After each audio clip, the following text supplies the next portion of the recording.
다시 돌아왔습니다. 2부로 우리 김은경 박사님하고 남은 이야기 좀 더 하겠습니다.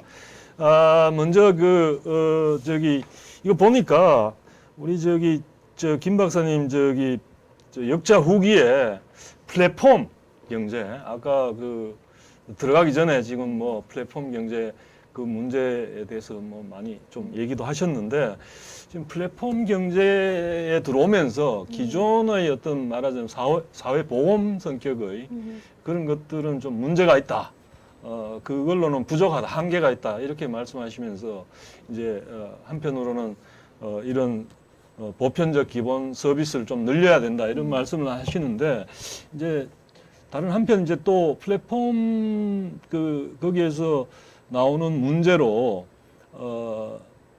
이제 기본소득을 주장하시는 분들도 똑같이 또 그런 말씀도 하세요. 말하자면 옛날에 러다이트 운동 같은 거 기계 파괴 운동이 기계가 사람들 일자리를 없앤다는 것처럼 AI가 앞으로 뭐 일자리를 웬만한 단순 노동들은 다 대체할 수도 있다 뭐 이런 얘기까지 나오니까 그런데 물론 아직은 그건 좀 더 두고 봐야 되는 측면도 있습니다만 아무튼 플랫폼 노동이라는 거는 지금 현실의 문제 같아요. AI가 대체하는 건 상당히 미래의 문제 같지만 벌써 플랫폼 노동이라는 게 많이 들어오고 지금 배달 문제, 그쵸. 갈등 내지는 또 그걸 노동자로 볼 거냐 말 거냐 여러 이슈가 있는데 아무튼 이게 또 이런 것들이 복지 문제에 주는 의미 내지는 그래서 그 관계로 해서 이런 보편적 기본 서비스를 좀 이렇게 주장하는 포인트는 어디 있을까요?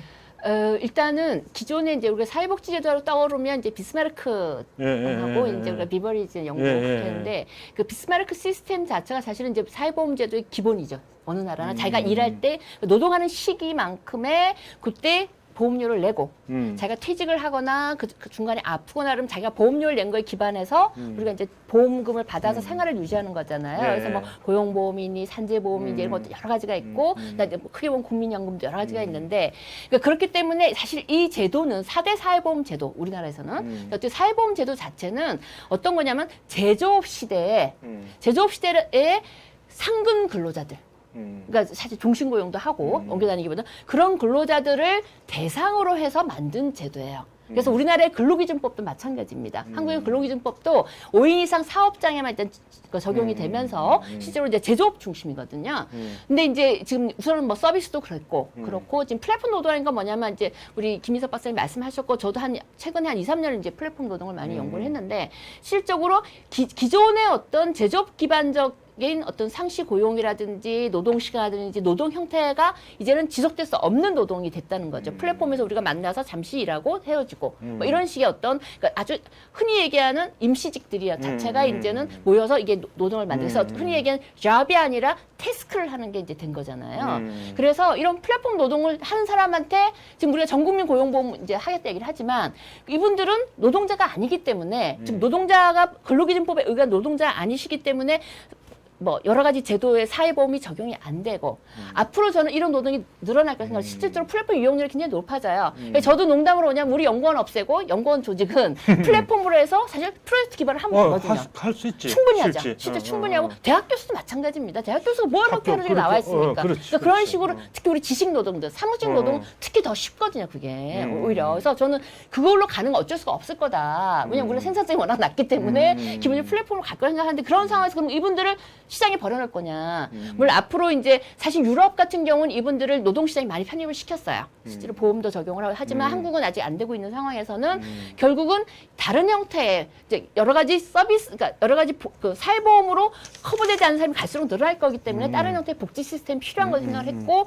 그런 의미에서는 보편적 기본 서비스도 하나의 대안이 될 수 있을 거라고 제안을 한 겁니다. 물론 기본소득은 이제 일자리가 없어지니까 한다는데 저는 그거보다는 하나의 기존의 어떤 우리가 노동 형태 또 노동 시장이 변화되고 있는 상황에서는 기존의 사회복지 시스템도 바뀌어야 된다고 생각하기 때문에 이제 그 중에 하나로서 제기를 하는 거죠. 예. 아무튼 지금 이제 큰 변화가 있기 때문에 우리가 예전에 들은 이야기가 우리 겨울 방학이 굉장히 길고 여름 방학이 짧은 게 연료 문제 때문에 그렇죠. 예, 글쎄. 예.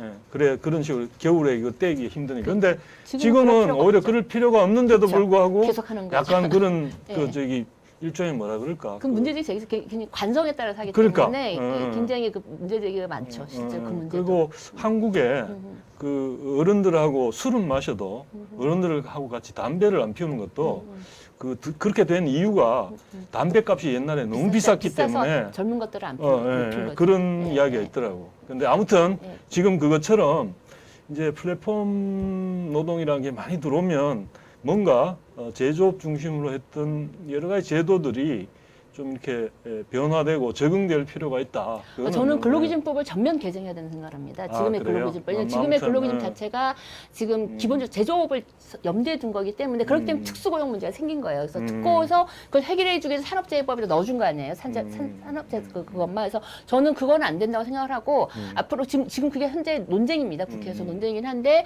그 우리가 새로운 노동 형태에 맞는 근로기준법이 필요한 시대가 된 거고 빨리 서둘러야 된다고 생각을 합니다. 이제 일단 그 정도로 이제 지금 변화의 필요성은 우리가 이해가 되는데 제가 이제 조금 복지제도 전반에 대해서 우려하는 사람들의 이제 목소리를 좀 대변해가 질문을 드리고자 하는데 우리가 왜 그런 거 있잖아요. 식당에 가서 n분의 1로 낸다. 그렇게 하고 주문을 시키면 사람들이 자기가 먹고 싶은 걸 자기가 낼 때는 자기가 먹고 싶은 걸 시킬 텐데 그게 아니고 웬만하면 제일 비싸고 그런 요리를 시키잖아요. 그게 왜냐하면 그게 자기가 다른 사람의 비용을 부담하고 또 내가 다른 사람이 부담할 뿐만 아니라 다른 사람이 내 걸 갖다 또 부담해 n분의 1이기 때문에 부담해주는 측면이 있기 때문에 웬만하면 제일 비싸고 평소에는 안 먹던 비싼 요리를 시키게 되거든요.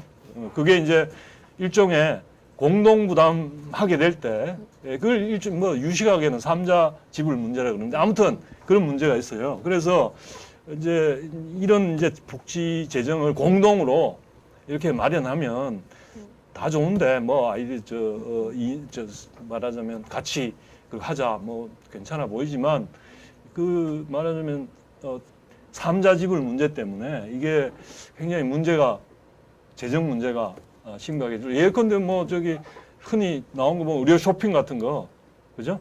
자기가 뭐 별로 안 해도 되는데도 여기 가서 한번 해보고 저기 가서도 해보고 이런 문제 이걸 통제하기가 실질적으로는 굉장히 어렵다 이런 문제가 있어요. 그래서 그런 걸 걱정하는 분들한테 이런 또 집단으로 또 이렇게 만들자 그랬을 때 그런 우려를 하는 분들한테는 또 무슨 말을 하시고 있는지 궁금해요. 일단 그런 우려는 이제 당연하죠. 왜냐면 세상에 완벽한 시스템이 없다 물론, 보니까 예. 기본적으로 뭐 예를 들어서 프랑스 그런 문제가 많아요. 할머니들이 이 병을 좀 약국을 그래요? 차리자. 집에서 약국을 차리는 거잖아요. 거의. 집에 약국을 차린다고? 거의. 왜냐면 거의. 약을 너무 많이 받아다가 싸니까 갔다가 의료보험 먹진 받으니까. 않고. 그렇죠. 다 쌓아놓은 모든 자기가 생각하기에 내가 필요할 수도 있는 모든 약들을 다 의사를 막 쌓아놓는다고. 풀어서 다 쌓아서 근데 유효기간 있잖아. 약장을 하는 사람들이 굉장히 그러니까 유효기간도 모르시는 거죠 어르신들이. 그러니까 굉장히 그 유효기간 리스크가 크다고 이제 캠페인을 해요. 그러지 말라고 하는데 그러니까 어떤 제도든지 저는 이제 문제가 있다고 생각을 해요. 그런 물론, 부분들은. 그런데 이제 우리가 여기서 우선 생각해야 될 건 뭐냐면 우선은 그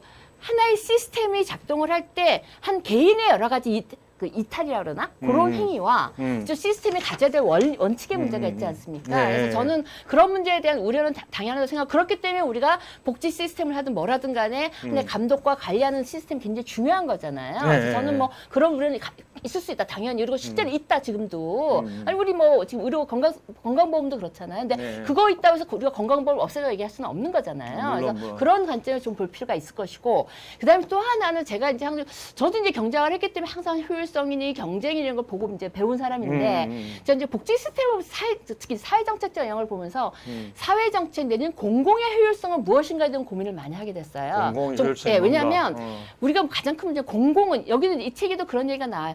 공공에서 우리가 흔히 얘기하는 뭐 코스트 베네핏이라든지 또 내지 인풋 아웃풋 이게 과연 정당한가 공공이란 영역이. 왜냐하면 공공이란 영역이 탄생한 것은 뭐 누가 어떻게 보든 상관없이 우리가 하나의 사회적 구성원으로서 세금이라는 걸 어떻게 보면 세금도 이렇게 수탈당하는 거잖아요. 어떻게 보면 그 주장하시는 분들 계시잖아요. 근데 하나의 사회적 성원이라는 사람들이 사회적 인프라를 같이 누린다는 관점하에서 자신의 역량에 맞게 자신의 소득에 맞게 세금을 내는 건 사회적 협약이거든요. 그러니까 예를 들어서 어떤 기본소득 주장하시는 분이 그러면 다 같이 안 주면 세금 많이 내는 사람은 세금 내기 싫어할 거예요. 그건 굉장히 우리 국민들을 무시하는 발언이라고 저는 생각을 해요. 왜냐하면 그거는 하나의 시민적 의식이거든요. 실제로 시민이란 건 뭐냐면 하나의 소사이어티에 살아가면서 내가 시민으로서의 권리와 의무를 한다는 관점에서 세금이라는 게 있기 때문에 그걸 만들어 사는 것이고, 그래서 공공 서비스는 다소는 비효율성도 있을 수 있다.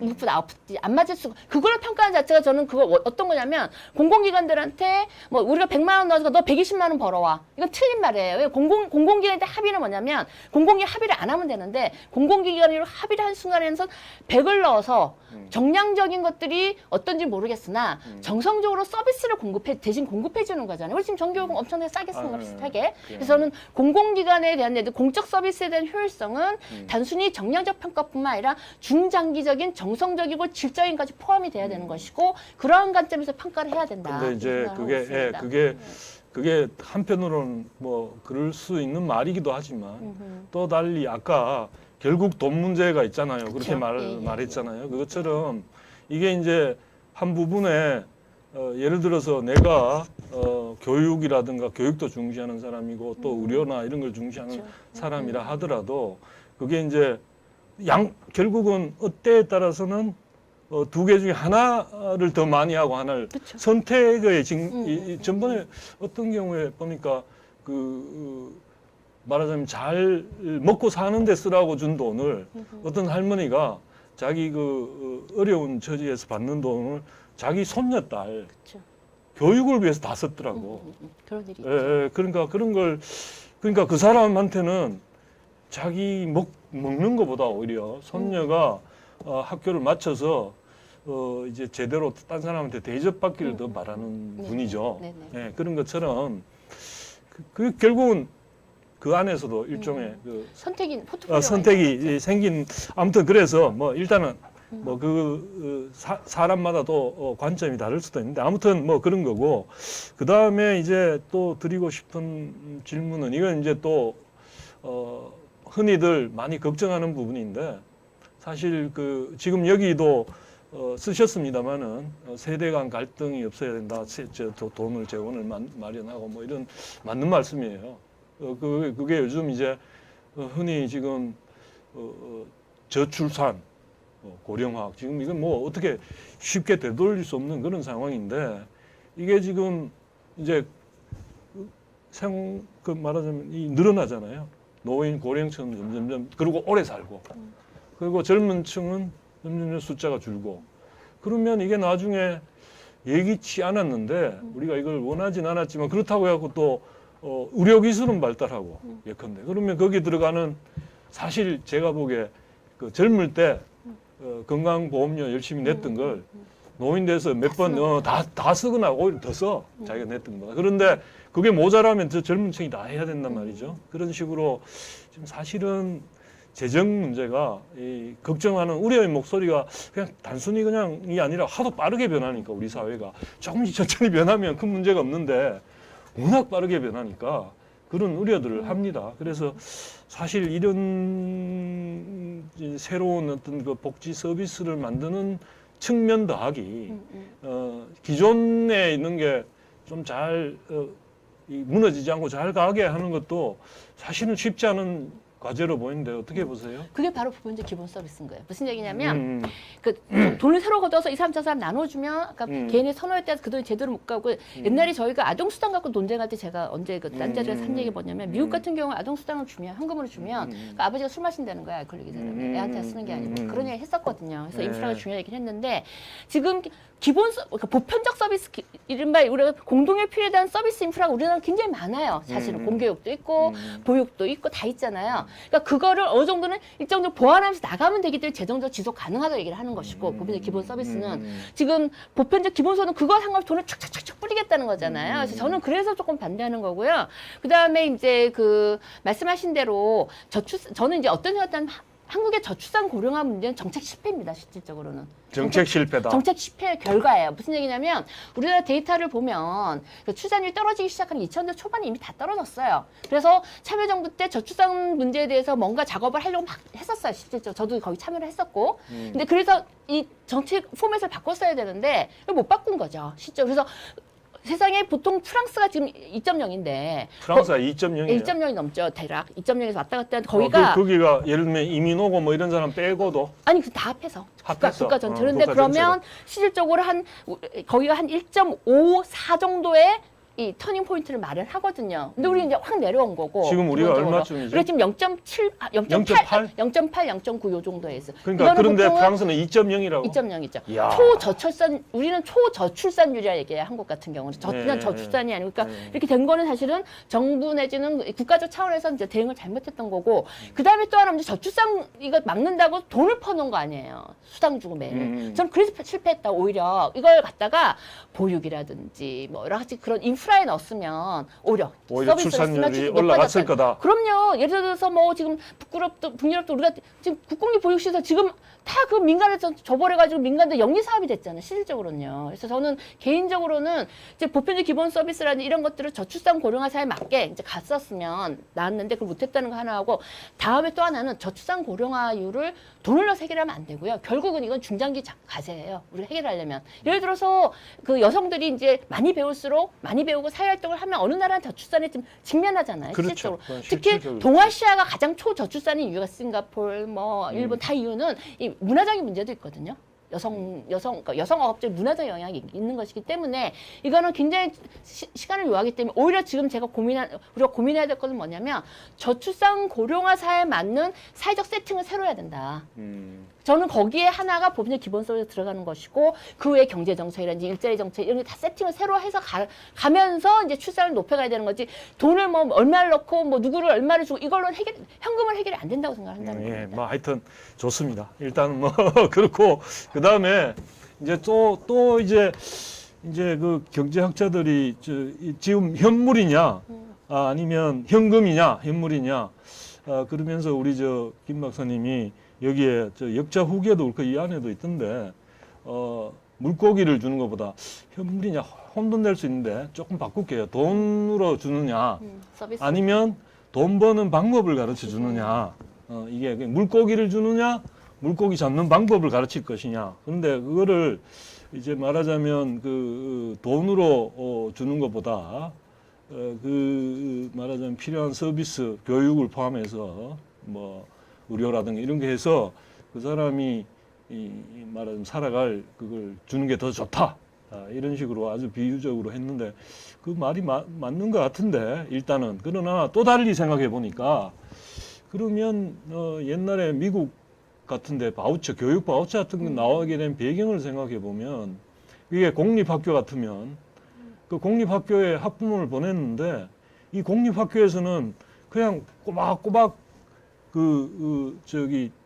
돈이 나온단 말이죠. 재정으로 이게 얼마를 그러니까 별로 열심히 가르치려고 하지 않았어. 그러다 보니까 그리고 또 한 교실에다가 똑같은 걸 이렇게 가르치니까 일부는 눈이 또록또록하고 흥미를 느끼는 애들도 있지만 그냥 거의 창살처럼 느껴갖고 학교도 안 오고 이런 애들도 많았고 그러다 보니까 이게 이제 공교육이 엉망이 되고 그래서 나오는 게 바우처 제도라는 아이디어가 나오는데 그게 결국은 학교마다 학생이 더 많이 오면 그 숫자에 따라 지원을 더 해주고 그리고 그 친구에 바우처를 주는 거죠.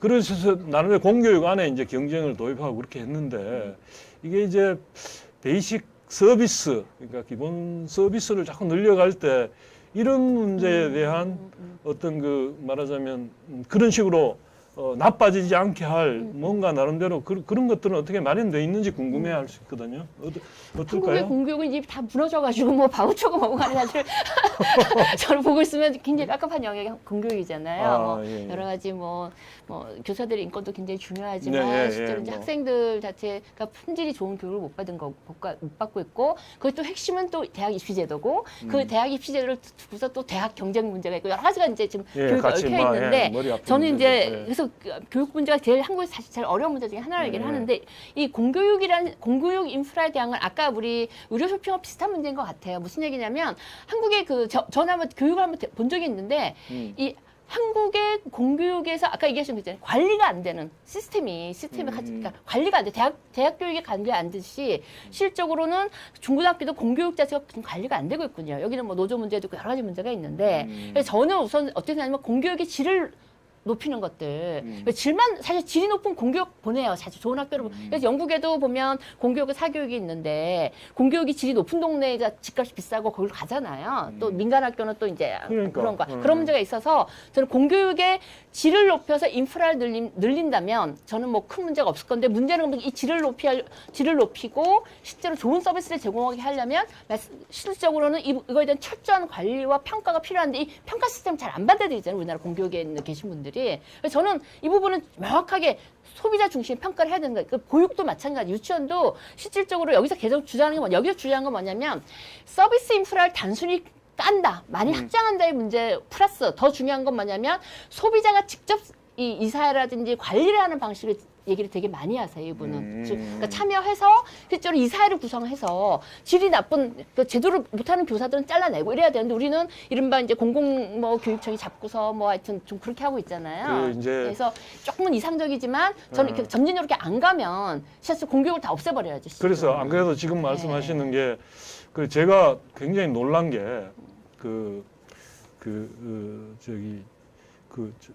외국 사례를 들어서 못한데 그 공공 서비스가 생각보다 잘 되고 있다는 걸 느꼈던 게 미국 같은데 공공 도서관을 갔는데 거기는 노인들이 많이 사는 지역이에요.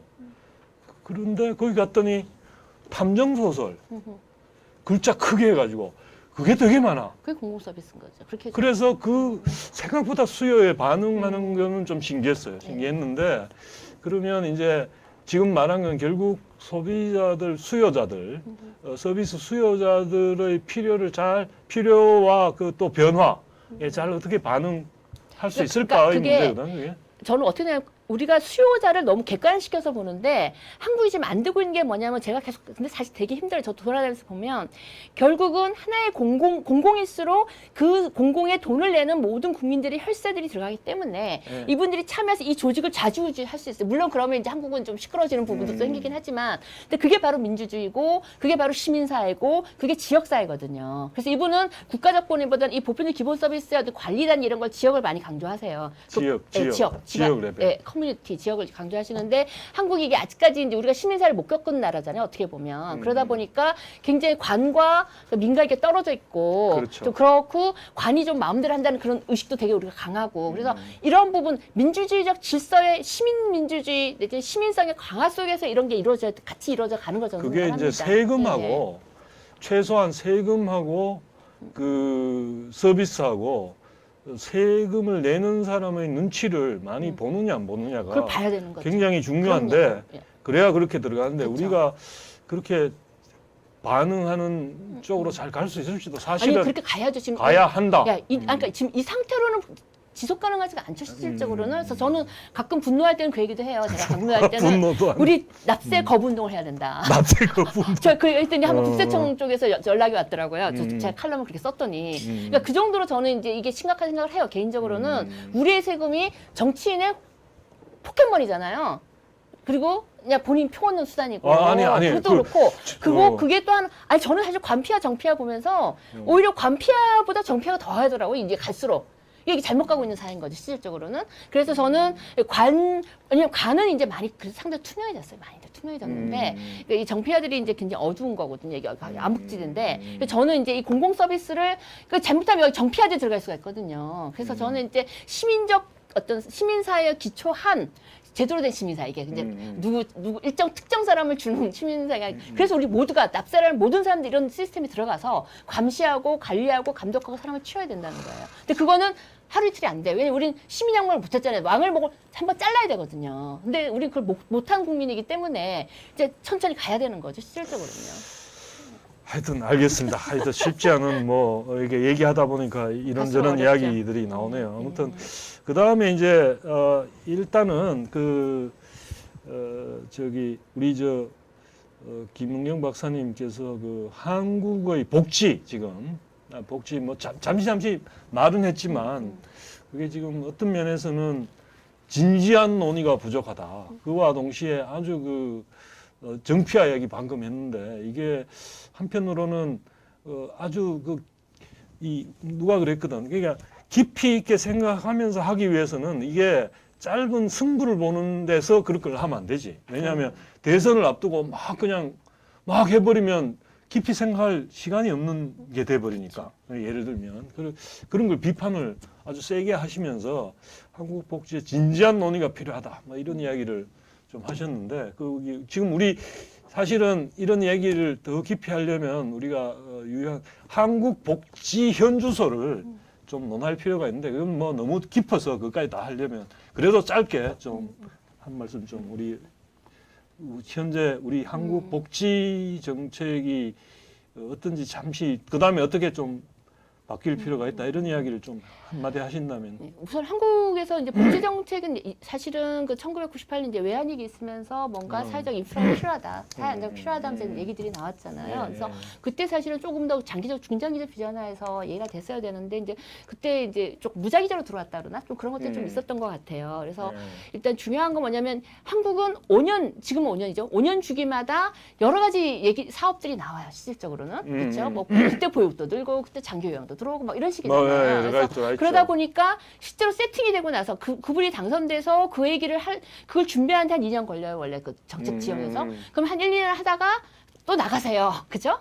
또 바뀌고. 그러니까 이런 식으로 중앙이든 지방이든 간에 이게 복지 사업 자체가 그 정치에선 포퓰리즘이 필요합니다. 저는 그걸 부정하는 건 아닌데 포퓰리즘만을 가지고 사업들이 들어오면서 세계적으로 되지 못하고 사회적 갈등을 더 심화시키는 거예요. 대표적인 게 옛날에 우리 뭐 누리교육과정 해가지고 그것도 한다 그러다가 못했죠. 그래가지고 뭐 교부금 어떻게 줄 거냐고 매일 무상급식 갈 때도 뭐 싸우다가 끝나고 뭐 제대로 정책도 안 되고. 그러니까 실질적으로는 그 안에 들어가 있는 여러 가지 것들의 그 선한 의도와 상관없이 이거 자체가 그때 선거 때 맞춰서 이제 정책이 나오다 보니까 뭔가 세팅은 많이 되고 지금 돈 많이 들어간다고 다들 아우성인데 복지 체감들은 별로 없는 거잖아요. 실질적으로는.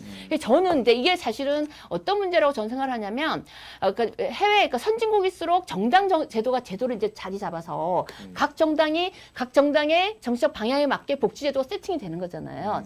그리고 그 후보라는 사람들은 자신이 속한 정당의 이 정강들을 들고 나오면서 하나하나 거기다 이제 플러스 알파는 조금씩 되겠으나 이렇게 들고 나가는데 한국은 정당이라는 게 사실은 어떻게 보면 정당이 정책을 하지를 않잖아요. 그러다 보니까 그때 후보에 따라서 이제 이거 들어오고 저거 들어오고 막 이런 식이 되는 거죠. 실질적으로는. 그렇게 말씀을 하시면 예를 들어서 지금 현재 유럽에 없는 복지 유럽에는 있는데 한국에는 없는 그런 게 있나요? 지금 어떤가요? 아니요. 그렇죠. 거의 다 들어와 있습니까? 오히려 한국에 약간씩 맛보기는 다 들어와 있는 나라. 우리나라 생각보다 제가 이제 특히 영국에서 이분하고 얘기를 하다 보니까 우리 뭐 웬만한 거 다 들어와 있어 한국에. 그렇죠. 네, 사실은 이게 제대로 운영이 안 된다라든지 찔끔찔끔한다든지 그래서 그런 거죠. 전번에 안 그래도 그 노인분들 그 목욕도 시켜주는 서비스가 장기 요양보험 거기서 하는 겁니까? 그 장기 요양보험제도는 한국이 굉장히 잘 돼 있는 거에 들어가는 거예요, 사실은. 근데 또 하나 문제는 또 뭐냐면 이 사업이라는 게 이제 짧은 몇 년 동안의 주기 동안에 뭔가 성과를 내야 되다 보니까 이걸 세팅을 제대로 해서 조직적이고 공공 서비스 역할을 하기보다는 흔히 얘기하는 위탁 사업 있잖아요. 민간 위탁 사업이 되다 보니까 그래서 요양병원 같은 경우에도 그 취지는 되게 좋지만 안정적인 영리 사업이 수입원이 된 거예요. 그러다 보니까 지금 요양병원의 문제도 생기고 여러 가지 문제가 생기는 거잖아요. 그래서 물론 민간 위탁도 해야 됩니다. 해야 되지만 그래서 인프라를 할 때는 중장기적 관점에서 세팅을 하고 하나하나 들어와야 되는데 한국은 5년 동안에 뭔가 들어와서 뭔가 했다는 얘기를 하는 게 중요하기 때문에 성과가 그렇게 얘기하기 때문에 이 복지제도 자체가 이제 없는 거 없이 다 있는 것 같은데 기본적으로는 근데 계속적으로 비판이 나오면서 되는 거죠. 실제로 이 표도 안 나고. 그래서 저는 그래서 한국이 워낙 이 정치하시는 분들은 많은 공약을 새롭게 계속 꺼내와야 되니까 해외에 많은 제도들을 보고 이것도 끌어오고 저것도 끌어오잖아요. 지금 한국이 사실은 그런 건가 된 거예요. 사실은 이 박스는 만물상처럼 됐는데 이걸 어떻게 배치를 해서 누구에게 어떻게 더 줘서 더 이익이 되는 이게 없는 거죠. 그러면 이제 또 한편으로 좀 정리를 하는 의미에서 다른 건 뭐 다 기억을 못 하실 거고 보편적 기본 소득하고 보편적 기본 서비스하고 이걸 갖다가 좀 이 짧게 제가 만약에 이렇게 표현한다면 그게 맞는 말인지 한번 평가를 하면서 좀 마무리를 좀 해주시길 부탁드립니다. 그러니까 여기에 제가 받은 인상은 보편적 기본 소득을 그 말하자면 그 사회에서 뭐 인식되는 빈곤선 이상을 이렇게 주려고 하면 그게 워낙 많아서 그게 많이 줘야 돼. 많이 들기 때문에 돈이. 그래서 아주 찔끔 용돈 수준밖에 못 주거나 아니면 제대로 진짜 빈곤 감당하게 하려면 기존에 있던 서비스들 그것 갖다가 하기가 어려워질 수 있다. 그래서 그런 측면에서 한편으로는 기본 서비스가 오히려 기본 소득보다는 어려운 사람들한테 오히려 도움이 되는 게 될 수 있다. 뭐 이런 걸로 느껴지는데 어떤가요? 우선은 기본소득은 또 이제 굉장히 입장들이 다양해요. 다양하겠죠. 스펙트럼이 안에. 아주 오른쪽부터 아주 왼쪽까지 있잖아요. 다양하죠. 그래서 예. 이제 있는데 대체적으로 이제 이 저자들이 얘기하는 거 이제 아까 재정적 지속 가능성 문제가 있고 또 하나는 뭐냐면 이분들 좌파시기 때문에 어떻게 얘기를 하냐면 그 기본소득을 줘서 소비를 하게 하는 그 흔히 얘기 내수 활성화죠. 그 소비를 하게 하는 패턴 자체는 기존의 자본주의 신자유주의적 자본주의 시스템을 개혁하는 것이 아니라 신자유주의적 소비 시스템을 더 강화하는 거다. 그것도 한 영역으로 좌파적 관점에서 들어가는 것 같고요. 그래서 저는 우선 어떻게 생각하냐면 우선은 그 정책의 목적이 뭔가 명확해질 필요가 있는 것 같아요. 저는 사실 지금 한국의 기본소득 논의에서 목적을 모르겠어요. 어떤 분은 무슨 국토보유세를 해서 부동산 불로소득을 없애려면 기본소득을 들여야 된다. 이렇게 얘기하시는 분도 있고 어떤 그래요? 분들. 예. 심지어? 네, 심지어 그런 분도 있어요. 그래서 저는 어떻게 하냐면 일단은 우리가 한국 사회에서의 나름대로는 조금은 복지국가로 나가면서 사회 연대를 강화시키는 걸 우리가 오케이를 한다면 그게 필요하다. 어떤 형태든 간에. 그런 관점에서 봤을 때 가장 점진적으로 지속 가능하고 그리고 더 많은 사람들이 혜택을 누리면서도 조금은 저는 경제와 복지를 분리한 사람인데 조금은 그래도 일자리 창출도 좀 기여할 수 있고 이런 부분들이 보편적 기본 서비스가 더 타당하다 생각한다는 거죠. 예. 일단은 이제 우리가 이제 다시 이제 돌아와서 생각을 해보면 이제 그 옛날에 그 시카고 학파하고 네.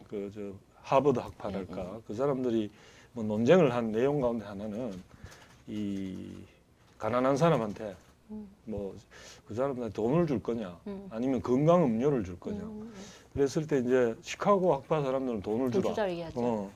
그러면 그 사람들이 자기한테 가장 알맞은 거 쓰지 선택할 거 아니냐. 않느냐. 그렇게 하고 하버드 학파 이 사람들은 무슨 소리냐. 그 돈 주면 걔들이 술 사 먹을지 모른다. 술 먹고 도박한다. 그러니까 건강 음료를 주는 게 좋다. 그러니까 시카고 학파가 다시 뭐라 그랬냐면 그 사람 조금 더 생각해 보세요. 건강 음료를 주면 정말 술 주정꾼이면 그 건강 음료를 팔아 가지고 다시 술 사 먹습니다. 그랬거든요. 근데 이제 그게 이제 걸려 있는 문제는 개인의 책임을 어디까지 맡기고 그다음에 또 개인의 또 거기에 대한 자율적으로 자기가 하는 것에 대한 간섭을 또 사회가 어디까지 하는 게 좋고 그다음에 또 전체적으로 그 사람이 어떻게 생각하든 반드시 어떤 재원을 갖고 마련하겠다는 결정을 또 어디까지 하는 게 약간은 철학적인 문제도 그쵸. 연결되는 것 같아요. 네, 그렇죠. 그래서 개인한테 아까 방금 얘기하듯이 개인들한테 그런 식으로 쓰게 하는 측면이 있기 때문에 보편소득이 그래서 그거는 너무 그 시장주의적이다.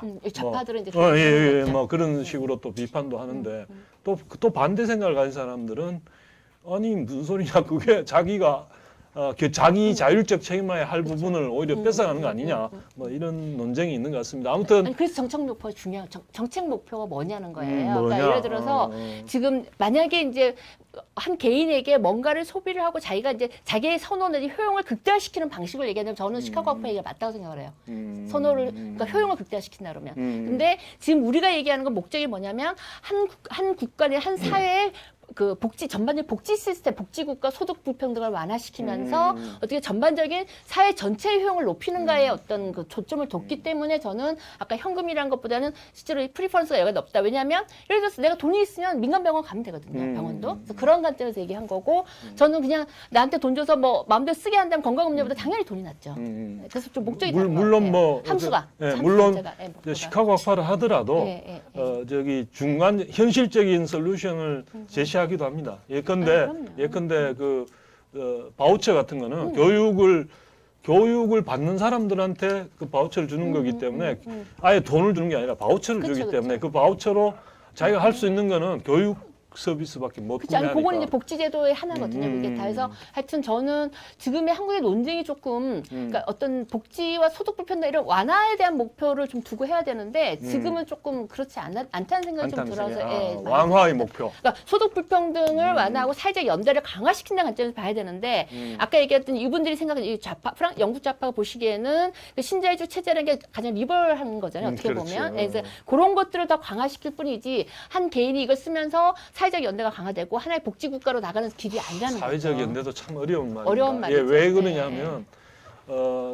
이걸 얘기하려면 다음 기회에 우리 저 김은경 박사님을 모시고 한 번 더 얘기를 나누고 싶은데 네네. 왜냐하면 어떤 사람들은 그렇게 얘기해요.